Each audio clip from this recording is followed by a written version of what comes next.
Avoiding a blowout. Navigating challenges smoothly. Hello, everyone. Welcome to our English language learning channel.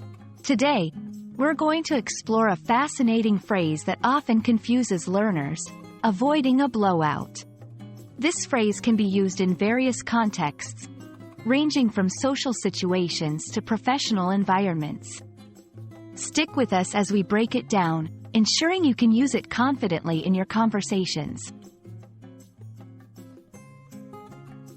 Avoiding a blowout refers to preventing a situation from becoming significantly worse or avoiding a severe failure. The term blowout can imply a sudden, catastrophic failure, often unexpected and dramatic. In everyday language, it might relate to anything from avoiding arguments to preventing a project from failing spectacularly. Examples in context. In a social context, we managed to change the subject before the argument escalated, effectively avoiding a blowout with our friends. In sports, the team changed their strategy at halftime, avoiding a blowout and even securing a comeback. In business, thanks to the timely intervention by the management, we were able to avoid a blowout in the project's budget. Understanding the phrase's use in different contexts can help you communicate more effectively and avoid misunderstandings. Here are some tips. Be clear about the context. Specify what kind of blowout you're avoiding.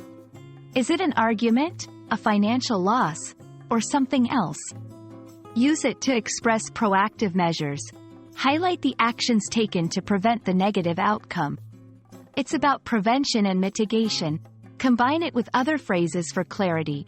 For example, we're taking these steps early to avoid a blowout in negotiations. To enrich your vocabulary further, here are some related phrases. Heading off at the pass, preventing a problem before it becomes bigger. Nipping it in the bud, stopping something at an early stage before it gets worse. Averting disaster, preventing a very bad outcome or failure. Understanding these variations will help you express the idea of prevention and proactive management in different ways, making your English more nuanced and precise. We hope this video has shed light on the phrase, avoiding a blowout, and how it can be used in various contexts to communicate effectively about preventing negative outcomes. Remember, language learning is all about understanding the nuances and applying them in your daily conversations. Keep practicing, and don't hesitate to use these phrases next time you want to express the idea of avoiding significant problems. Thank you for watching, and see you in our next video.